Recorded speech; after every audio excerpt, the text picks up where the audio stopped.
الشیطان الرجیم بسم اللہ الرحمن الرحیم۔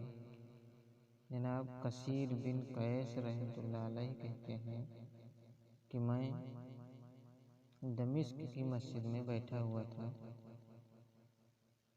حضرت ابو درداء رضی اللہ عنہ کے پاس بیٹھا ہوا تھا کہ ان کے پاس ایک آدمی آیا اور اس نے کہا، اے ابو درداء، میں ایک حدیث کی خاطر مدینۃ الرسول سے آیا آپ کی خدمت میں۔ مجھے معلوم ہوا کہ آپ اسے رسول اللہ صلی اللہ علیہ وسلم سے بیان کرتے ہیں، مجھے یہاں اس کے سوا اور کوئی کام نہیں ہے۔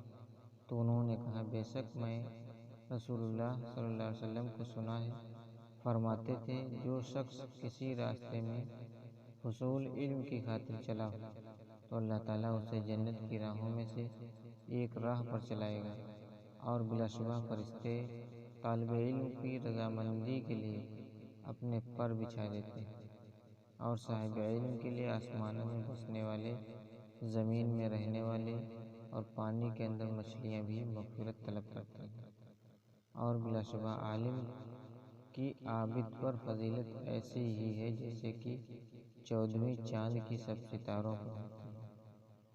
بلا شبہ علماء انبیاء کے وارث ہیں، اور انبیاء نے کوئی درہم و دینار ورثے میں نہیں چھوڑی، انہوں نے علم کی وراثت چھوڑی، جس نے اسے علم حاصل کر لیا اس نے بڑا نصیبہ۔ عثمان بن ابی سعودہ نے حضرت ابو درداء رضی اللہ عنہ سے انہوں نے نبی کریم صلی اللہ علیہ وسلم سے مذکورہ بالا روایت کے ہم معنی بیان کیا ہے۔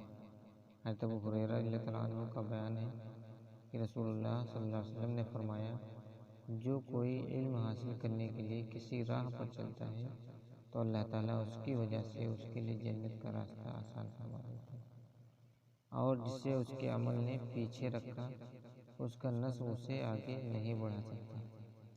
جناب ابن ابی نملہ اپنے والد ابو نملہ عماد بن معاذ رضی اللہ عنہ سے روایت کرتے ہیں کہ ایک دفعہ وہ رسول اللہ صلی اللہ علیہ وسلم کے ہاں بیٹھے ہوئے تھے، اور ایک یہودی بھی آپ کے پاس بیٹھا ہوا تھا کہ ایک جنازہ گزرا۔ اس نے پوچھا، اے محمد، کیا یہ میت بولتی ہے؟ نبی کریم صلی اللہ علیہ وسلم نے فرمایا، اللہ ہی بہتر جانتا ہے۔ یہودی نے کہا، یہ بولتی ہے۔ رسول اللہ صلی اللہ علیہ وسلم نے فرمایا، اہل کتاب جو تمہیں بیان کرے تم اس کی تصدیق کرو، نہ تکذیب، بلکہ یوں کہو ہم اللہ اور اس کے رسولوں پر ایمان لائے۔ اگر ان کی بات غلط ہوئی تو تم نے گویا اس کی تصدیق نہیں کی، اور اگر سچ ہوئی تو اسے جھٹلایا نہیں۔ حضرت زید بن ثابت رضی اللہ عنہ بیان کرتے ہیں کہ رسول اللہ صلی اللہ علیہ وسلم نے مجھے حکم دیا تو میں نے یہودیوں کی تحریر سیکھ لی۔ آپ صلی اللہ علیہ وسلم نے فرمایا، اللہ کی قسم، یہودیوں سے جو میں لکھواتا ہوں اس پر مجھے اعتماد نہیں ہے۔ چنانچہ میں نے ان کی زبان لکھنا پڑھنا سیکھ لیا، اور 2 ہفتے نہ گزرے کہ میں اس میں خوب ماہر ہو گیا۔ پھر آپ صلی اللہ علیہ وسلم کو جب کچھ لکھنا ہوتا تو میں ہی لکھتا، اور جب کوئی خط وغیرہ آتا تو آپ کو پڑھ کر سناتا تھا۔